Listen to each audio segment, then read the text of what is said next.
வணக்கம் என் கைவண்ணம். இன்னைக்கு நாம பார்க்க போறது முள்ளங்கி தக்காளி சாதம். 1/2 கிலோ முள்ளங்கி மாதிரி சின்ன சின்னதா நறுக்கி வச்சுக்கணும்.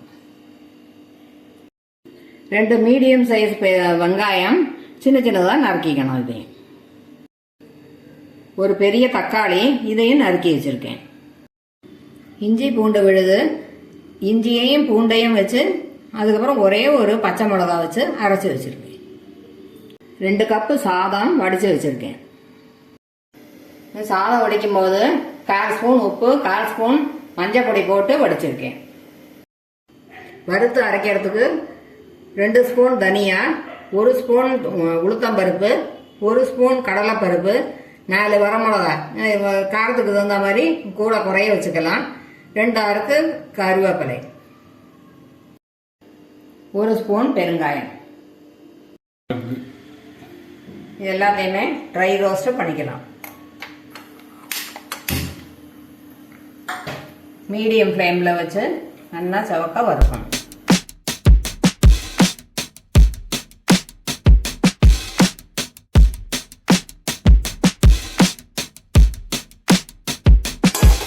செவந்தோடுத்து இந்த பெருங்காயத்தை இதோட போட்டுடலாம். ஒரு வாட்டி இந்த மாதிரி கலக்கி கொடுத்துட்டு மிக்ஸி ஜாரில் ட்ரான்ஸ்ஃபர் பண்ணிக்கணும்.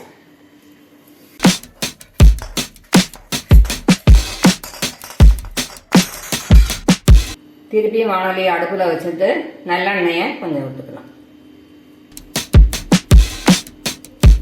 1 ஸ்பூன் கடுகு போடுறேன், வடிக்கட்டும்.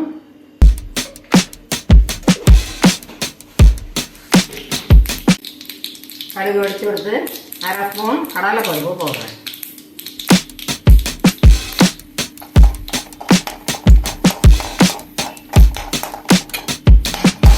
செவந்து கொடுத்து ஒரு 4-5 மிளகு போடுறேன்.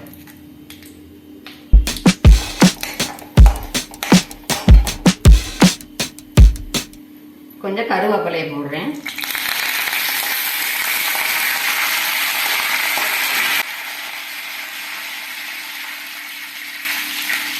கால் ஸ்பூன் சோம்பு போடுறேன்.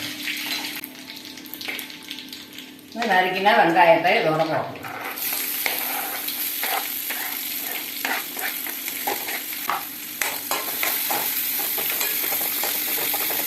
இப்படி செப்பரேட் பண்ணி விட்டோம்னாக்கா நல்லா ஸ்ப்ரெட் ஆகி எல்லா இடத்துலையும் வெங்காயம் இருக்கும். இல்லைன்னா அங்கங்கே வெங்காயம் கிடைக்கும். முடிஞ்ச வரைக்கும் கையாலே முதல்ல ஊற்று போட்டாலும் போட்டுக்கலாம். அந்த மாதிரி வெங்காயத்துக்கு 1/4 ஸ்பூன் உப்பு போடுறேன்.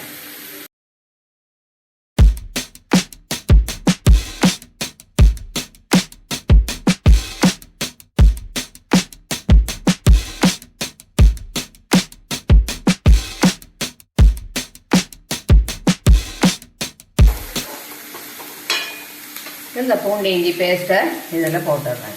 முதல்ல போட்டோம்னா படபடன்னு வெடிக்கும். இந்த மாதிரி போடும்போது வடிக்காது.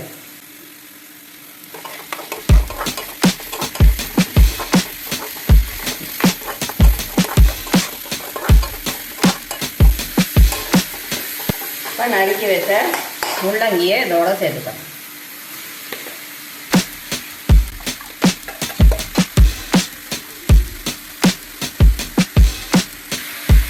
முள்ளங்கிக்கு தேவையான உப்பு போடுறேன். கலருக்காக 1 ஸ்பூன் மஞ்சத்தூள் போடுறேன். இதை நல்லா ஒரு வாட்டி கலரை கொடுக்கணும்.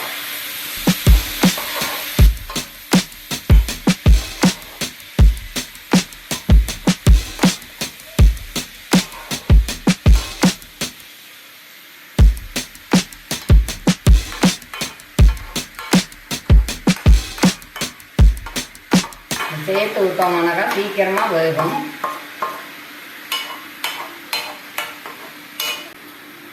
இப்போ 1/2 டம்ளர் தண்ணியை இதில் தெளித்து விட்டுவிடலாம்.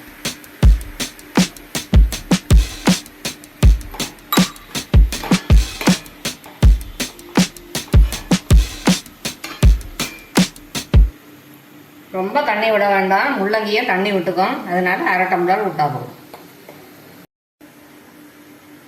சீக்கிரம் வேகிறதுக்காக ஒரு தட்டை போட்டு மூடி வச்சுருவேன்.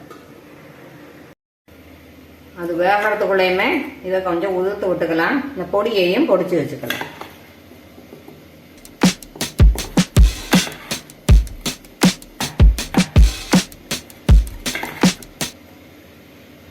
போட்டு கலர்றது ஈஸியாக இருக்கும்.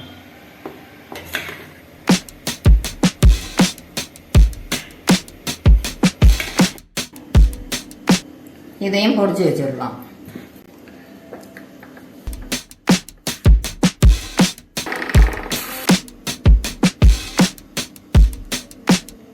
நல்லா பொடிஞ்சு விடுத்து இதை திறந்து வெந்திருக்கான்னு பார்ப்போம். ஒரு வாட்டி கலரி கொடுத்துட்டு திருப்பி நீங்கள் மூடி வைக்கணும். மேலாக இருக்கிறதெல்லாம் வேகலை வச்சுக்கீங்க.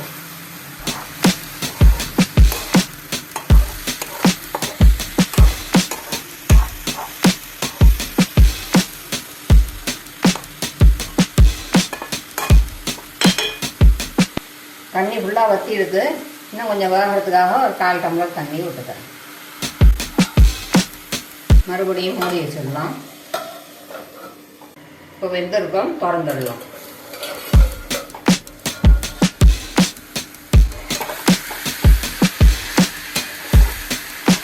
நல்லா வெந்து கொடுத்து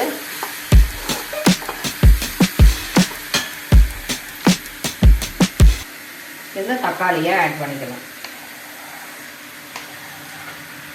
ஒரு புளிப்பு சுவை இருக்கும், அதுக்காக தான் தக்காளி சேர்க்குறேன். இதே தக்காளி இல்லைங்கிற பட்சத்தில் கொஞ்சம் புளியை கூட கரைச்சி விட்டுக்கணும். ஜஸ்ட்டு ஒரு வாட்டி கலரினாலே தக்காளி ஓரளவு வெந்துடும்.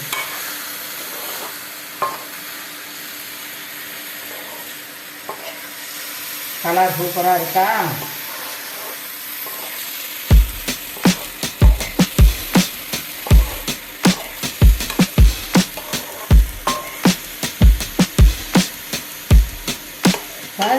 அடுப்பை ஆஃப் பண்ணிடலாம். இப்போ பொடிச்ச பொடியை இதில் சேர்த்துக்கலாம். இப்படி ஸ்ப்ரெட் பண்ணி போட்டோம்னா கலக்கும் போது ஈஸியாக இருக்கும்.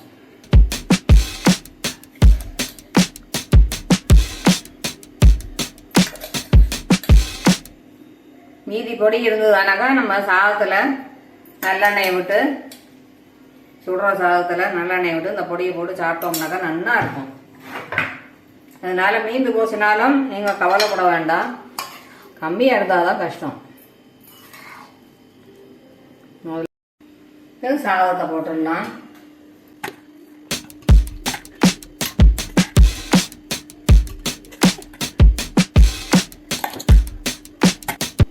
கொஞ்சம் கொஞ்சமாக சாதத்தை போட்டு கலரினோம்னாக்கா ஈஸியாக கலரி விட்டுடலாம். அளவும் தெரியணும்.